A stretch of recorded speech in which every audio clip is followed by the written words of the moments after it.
semuanya, selamat pagi. Sebelum kita mendengarkan renungan pada pagi hari ini, mari kita bersatu dalam doa. Ya Bapa, terima kasih atas berkat-Mu dari malam hingga pada pagi hari ini, sehingga kami boleh bangun tanpa kekurangan sedikit pun, dan Kau boleh memberi kami kesempatan untuk mendengarkan sedikit daripada firman-Mu ya Bapa. Berkati kami, buka hati dan pikiran kami, begitupun juga telinga kami, sehingga kami juga tidak hanya mendengar, kami juga melakukannya di kehidupan kami sehari-hari ya Bapa. Berkati kami agar kami dapat merenungkan firman pada pagi hari ini, juga berkati hamba-Mu yang akan menyampaikan renungan pada pagi hari ini, agar renungan yang hamba-Mu sampaikan ini bisa didengar dengan baik dan benar. Terima kasih ya Bapa. Hanya dalam nama Yesus Kristus, haleluya, amin.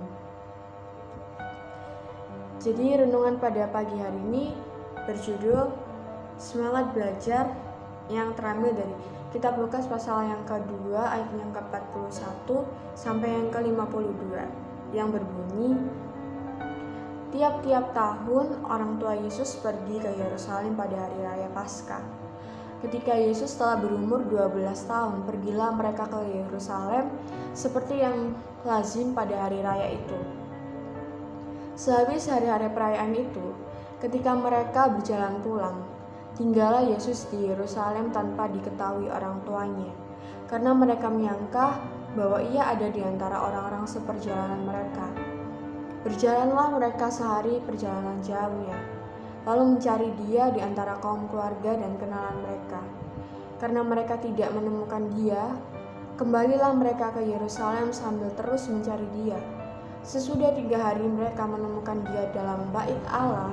Ia sedang duduk di tengah-tengah alim ulama, sambil mendengarkan mereka dan mengajukan pertanyaan-pertanyaan kepada mereka.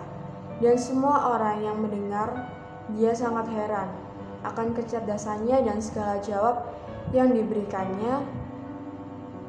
Dan ketika orang tuanya melihat dia, tercenganglah mereka. Lalu kata ibunya kepadanya, "Nak, mengapakah engkau berbuat demikian terhadap kami? Bapamu dan aku dengan cemas mencari engkau." Jawabnya kepada mereka, "Mengapa kamu mencari aku? Tidakkah kamu tahu bahwa aku harus berada di dalam rumah Bapakku?" Tetapi mereka tidak mengerti apa yang dikatakannya kepada mereka. Lalu ia pulang bersama-sama mereka ke Nazaret, dan ia tetap hidup dalam asuhan mereka. Dan ibunya menyimpan semua perkara itu di dalam hatinya. Dan Yesus semakin bertambah besar dan bertambah hikmatnya dan besarnya, dan makin dikasihi oleh Allah dan manusia. Amin. Teman-teman, jadi apa kita suka belajar? Terus gimana sih pola belajar kita di tiap-tiap masing anak? Kan pasti berbeda cara belajar mereka, karena terkadang ada yang mengatakan bahwa belajar itu sangat menyenangkan, tapi di sisi lain ada yang mengatakan bahwa belajar itu kayak aku bosan banget sama belajar, kayak ini aja yang dibahas. Dan mungkin ini semua tergantung dari cara berpikir kita. Dari kitab Lukas ini menceritakan kepada kita bahwa Yesus adalah pribadi yang sangat suka belajar. Dikatakan pada ayat 46, Lukas memberitahu bahwa Yesus sedang duduk di bait Allah bersama dengan para alim ulama untuk mendengarkan pengajaran mereka dan memberikan sebuah pertanyaan-pertanyaan agar memperoleh pengertian yang lebih dalam. Semua orang yang mendengar jawaban atas pertanyaan yang diajukan kepadanya kagum karena ia menjawab dengan cerdas serta penuh hikmat.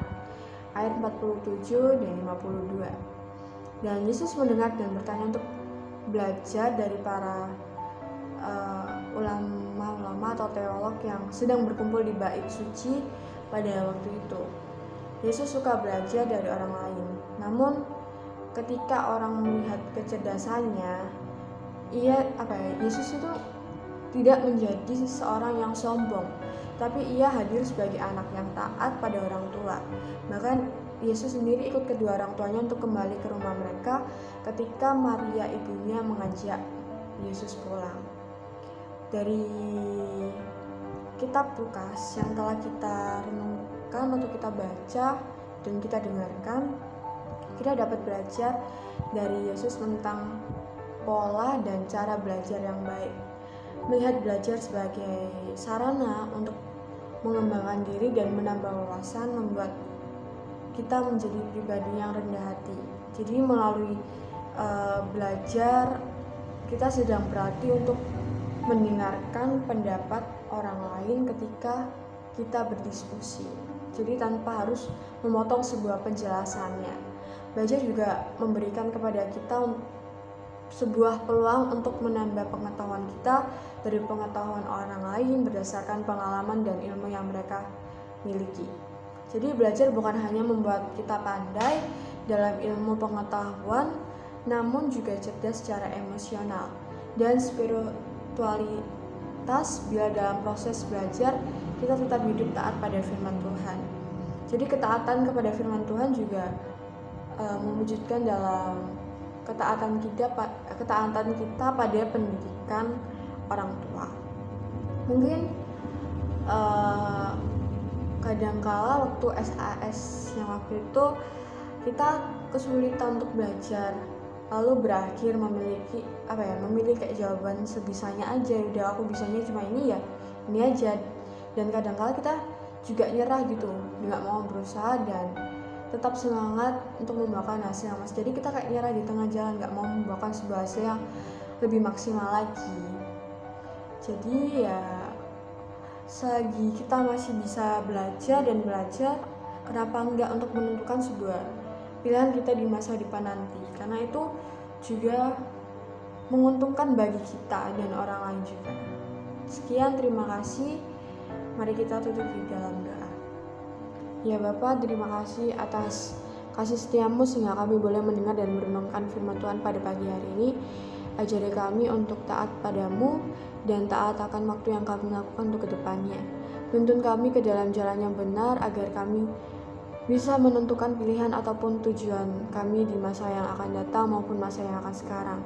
Teruntuk kelas 12 yang sebentar lagi akan mendekati ujian praktek dan ujian-ujian lainnya, kiranya Engkau boleh pimpin kami di setiap langkah kami agar apa yang kami kerjakan membuahkan hasil yang maksimal.